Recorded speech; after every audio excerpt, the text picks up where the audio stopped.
And welcome to PMA Perspective, your weekly half-hour news program on Pennsylvania business, government, and politics. I'm your host, David Taylor, president of the Pennsylvania Manufacturers Association, and this week we are honored to have with us our United States Senator, Pat Toomey. Senator Toomey, thanks for being with us. Thanks for having me, Dave.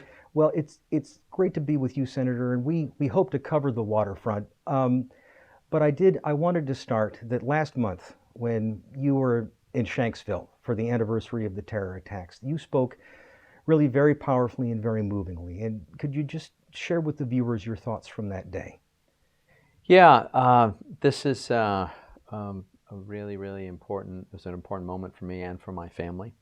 And the memorial in Shanksville is very important to my family, and in part because, you know, it's widely believed, and we believe, that Flight 93 was heading to the Capitol.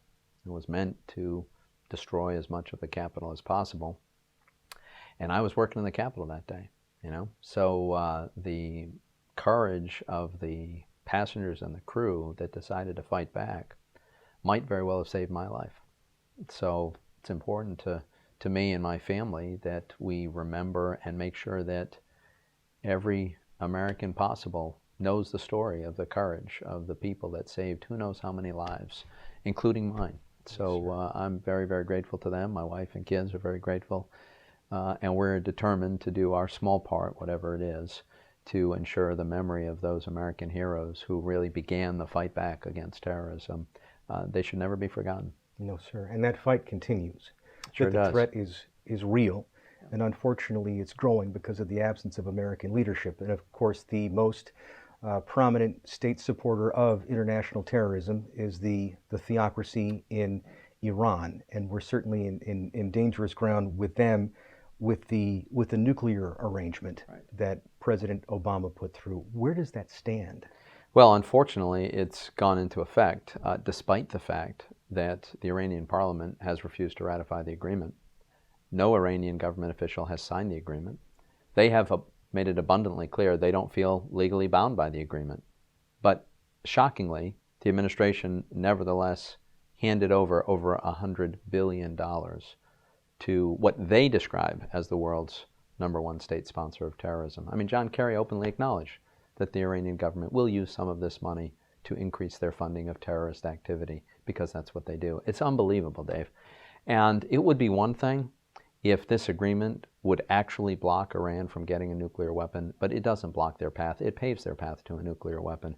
The concessions the administration made were unbelievable. The Iranians figured out very quickly that Barack Obama had to have a deal. And so they just insisted on the most outrageous provisions, and they got them all. The ability to do self-inspections on their huge military facilities and then tell us, oh, everything's okay, don't worry. The IAEA report that they did not cooperate with the inspections prior to the agreement going into effect, that they had lied about nuclear activities at various sites, that they had disturbed the earth in ways that was pretty clear they had something that they were trying to hide. I mean, this is all what we knew going into this. And then since then, it's just serial violations. You know, the most egregious is the ongoing missile tests. You know, they keep firing off every few weeks. It's another very sophisticated, precision-guided ballistic missile. The thing that people need to keep in mind, these missiles are designed to carry nuclear warheads. If the Iranians had decided to abandon the pursuit of nuclear weapons, why would they be spending millions of dollars doing repeated tests to deliver nuclear weapons? And then there's the macro sort of strategic, you know, clearly the president intended to let Iran have hegemony in the Middle East. An unbelievably bad idea, but he apparently maybe thought that somehow they'd be nice to us if they perceived us to be weak and willing to capitulate. Well, it hasn't worked out so well, as you know. They are obviously participating with Assad and savagely murdering literally hundreds of thousands of Syrian men, women, and children, and the rebels that we've backed.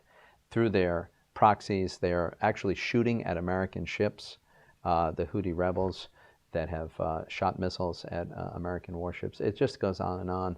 So this was a very bad idea. Of course, my opponent thinks it's great. She's all for it.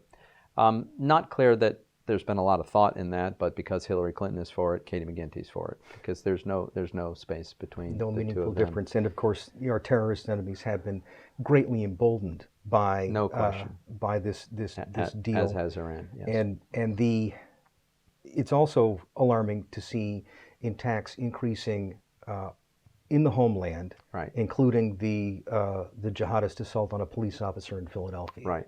Right. And so it does make one question, the rush to bring in Syrian refugees who our government has admitted we cannot properly vet, Right. even as ISIS has said that they intend on infiltrating their agents Right. in. And the thing that really shocks me and saddens me most deeply is the failure of our government to do right by the Iraqi interpreters and the other people who helped us during our military engagement there. Yeah. No, we absolutely have a moral obligation to the Iraqis who put their lives on the line and their families' lives at risk by helping us, by cooperating with us. They wanted to be on our side. Yeah, we have an obligation to those guys. But to your point about the Syrian refugees, first of all, it's beyond tragic that this situation has developed. It only could happen because the president decided to evacuate American troops from Iraq at a time when everyone, including he, should have known that the Iraqi security forces were not yet capable of securing the country. No Americans were dying at that point. The country was really quite pacified, and they had a functioning democratic government. It wasn't beautiful, it wasn't perfect, but it was working. And he decided he had to evacuate completely, and that was the vacuum in which ISIS grew, has since metastasized, has turned the entire Middle East into a cauldron, and of course it's inspired terrorism here, as you have pointed out. Some of these terrorists will actually go and be trained by ISIS, but others are motivated and inspired, which is why we have to destroy ISIS. It's not an option for us. And we have to have, I think, stronger security measures to prevent and to identify and discover these people before they strike. And you're absolutely right. My heart breaks for Syrian civilians. We should have long ago established a safe zone on the ground in Syria where these refugees could flee to, but the president refused to do that as well. Now he wants to bring them to the United States, despite the fact that his own administration officials acknowledge they can't vet them properly. This is crazy. We know that ISIS has infiltrated the refugees who've gone to Europe. Right. We know this. They've picked the them up. attacks. We've Yes. seen the attacks, and we know who's done it. So to think that that wouldn't happen here, it's ridiculous. Well, and unfortunately, the administration has brought the same level of unseriousness to the terrorist detainee detention center at Guantanamo Bay, Right. Yes. that we've seen more releases of Right. prisoners. We've seen the administration go against the recommendations of the Defense Department in terms of the seriousness of the offenses of those who have been discharged, but that's not the end of it. They're not content to leave it there. The president is looking to shut the whole place Right. down. Yep. And my opponent has applauded the president's call to close Gitmo altogether. So what do we know with absolute certainty? We know that a substantial percentage of these terrorists, when they are sent back to some Middle Eastern country, they rejoin the war and they attempt, sometimes successfully, to kill Americans. It's just unbelievable to me. I think Guantanamo Bay prison facility is perfectly suited for exactly what it was intended to do, which is to house the most dangerous terrorists in the world when we take them off the battlefield. We ought to keep them right there. You've also been very concerned about public safety here at home with the policy of some local government leaders to stop cooperating with federal law enforcement on deporting dangerous illegal alien criminals, the so-called sanctuary cities policy. That policy is in place in Philadelphia today. Philadelphia is arguably the most radical sanctuary city in America today, and that puts all of us at risk, David. Certainly the citizens of Philadelphia, but hey, it's not that far from Philadelphia to Harrisburg. People throughout the Commonwealth are at risk. And let's be clear, what we're talking about is a policy, a legal policy imposed on the city that forbids the local police from even sharing information with the Department of Homeland Security. Now, this is so crazy that the President Obama, of all people, who is not a big fan of deportations, right? They only want to deport the most dangerous criminals. Right. They sent the Homeland Security Secretary Jay Johnson to Philadelphia to plead with Mayor Kenney to at least make some exceptions when the person they're detaining, the Philadelphia police are detaining and have in custody, is an illegal immigrant whom the Department of Homeland Security suspects of being a terrorist or suspects of being an active member of a dangerous criminal gang. They asked, could you please make exceptions for those two categories? In those cases, could you please let us know before you release the person? The answer is no. We will not, even under those circumstances. Let those people back on the streets. It's unbelievable. And this, too, my opponent attacks me for bringing this up. Now, I brought legislation to the Senate floor that would end this madness and restore some security in our cities. And I forced a vote on it. I held all the Republicans but one, picked up several Democrats. Unfortunately, fell short of the 60 votes that we need to overcome Harry Reid's filibuster. We had a majority, right, but not the 60 votes we need. And, you know, Katie McGinty, she thinks it's perfectly okay to have these sanctuary cities. It's unbelievable. Well, and you know, and again, I think it's important to reemphasize the point that you made, Senator, where this is not the decision of local law enforcement. Oh, absolutely not. This is against their will. Totally. And if you had any wonder about that, that would be put to rest by the fact that every law enforcement organization in Pennsylvania that makes endorsements has endorsed me in this race, including the Philadelphia Police Department, on which Katie McGinty's dad served for many, many years. They've endorsed me.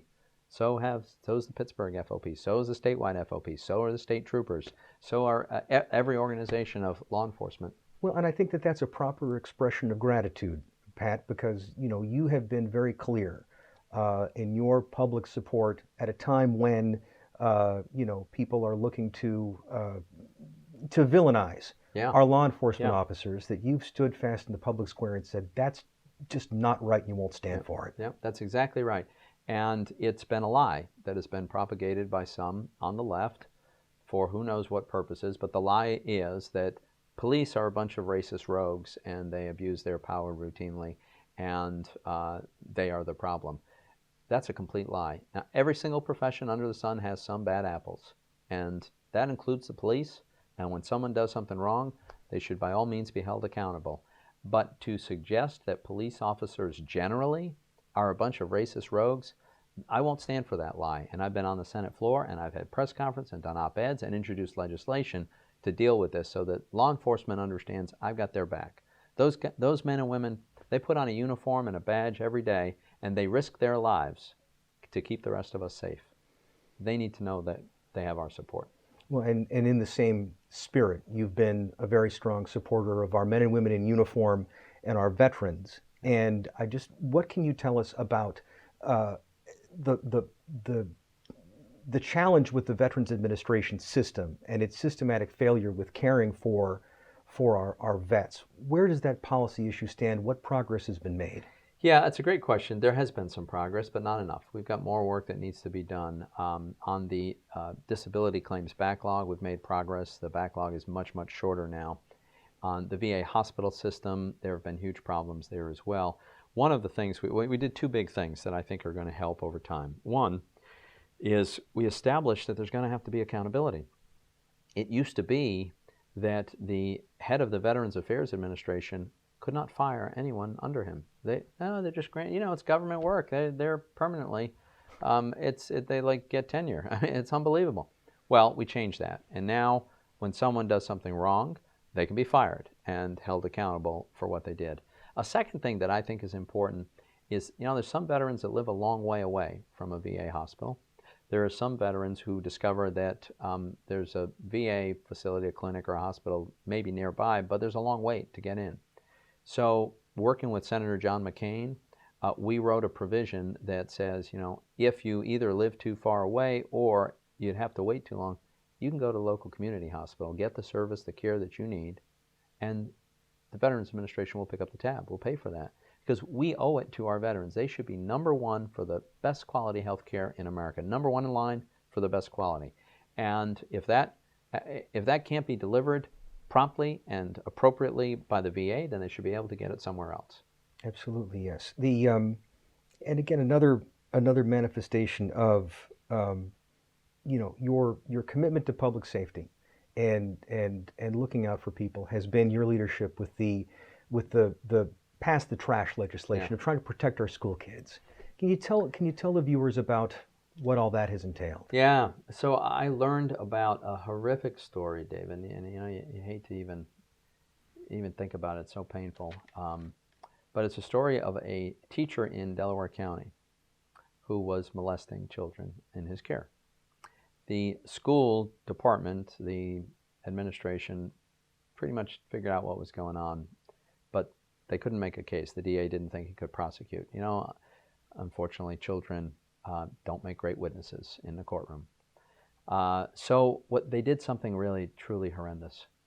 They sat him down, this pedophile, this predator teacher, and they said, listen, we want you to leave the school.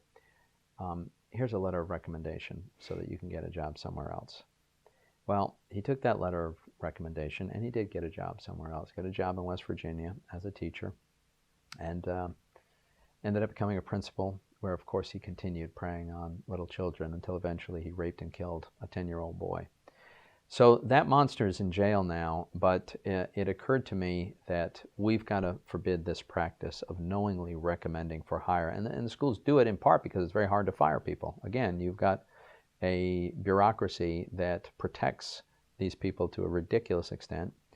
That does not in any way excuse these kinds of recommendations, but nevertheless, my legislation forbids knowingly recommending for hire someone that has sexually abused or violently abused a child. And we were able to get that signed into law. So that's progress, Dave. Well, and that's, and Senator, that's been one of the hallmarks of your tenure. Everyone knows, where you're coming from, that you obviously are a very, principled, conservative Republican. Everybody knows that. At the same time, though, you take very seriously the responsibility of effective governance, and that where you can, that you do reach across the aisle, try to find a partner in the other caucus, absolutely, and find a way forward to actually get things done. Yeah, well, if you don't do that, you will get nothing done. In the Senate, nothing happens without 60 votes, and neither party has 60 votes. We've got divided government. I'm serving in what recently became a Republican-controlled body. The House has been Republican for a little longer, but the White House is Democrat. So there's no way we can make progress unless there's an effort to find common ground. And it's hard, and it doesn't happen as often as I'd like, but we've had a lot of success by just really working hard at it. Well, and I think the best example of trying to proceed with, a huge consequential project without buy-in from both sides of the aisle is Obamacare. Right. And that now we see that, I guess it was recently Governor Mark Dayton of Minnesota, who had been an enthusiastic supporter, that he has essentially declared that they can't afford it anymore. Yeah, already. Yeah. Look, I don't take any pleasure in observing that it's coming to pass exactly as we knew it would. I mean, this was designed to fail, and it's failing. You don't have to take my word for it. Bill Clinton described it as the craziest thing, and he went on to explain, someone who works 60 hours a week and really is busting their hump, they don't qualify for the subsidies. The insurance is just way too expensive for them. And that's exactly right. It's completely unaffordable. You can't keep the plan that you liked. You don't necessarily get the doctors you want.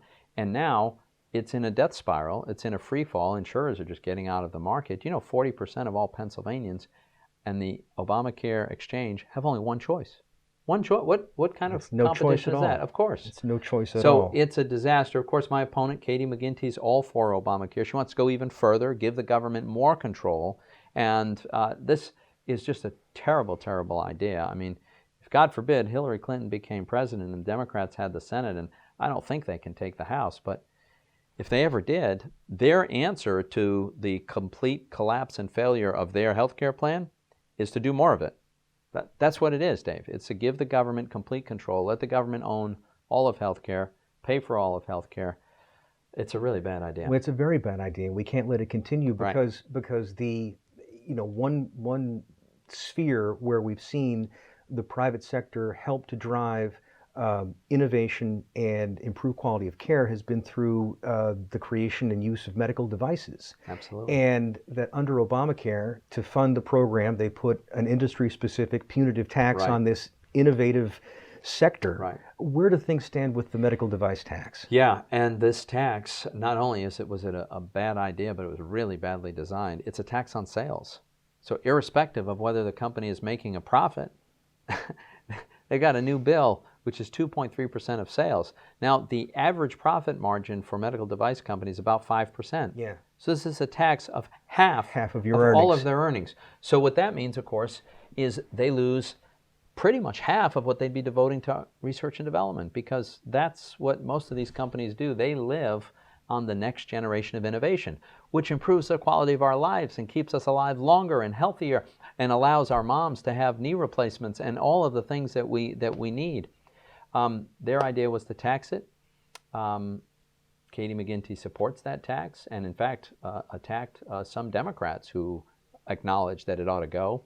Good news is I've been the tip of the spear on this in the Senate, and we were able to get a suspension of that tax for this year and next year.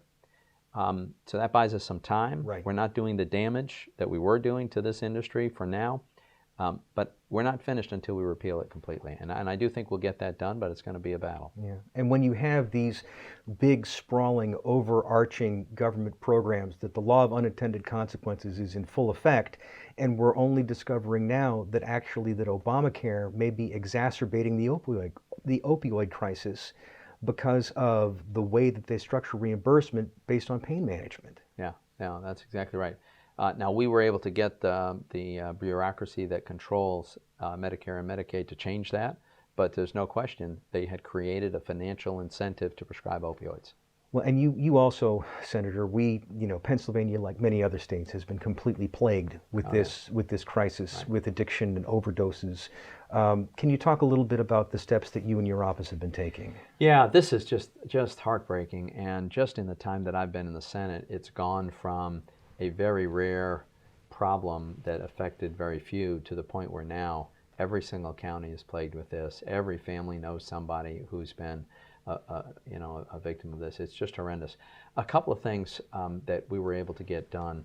One is the thing we just talked about, bringing an end to this crazy idea of creating a financial incentive to prescribe opioids.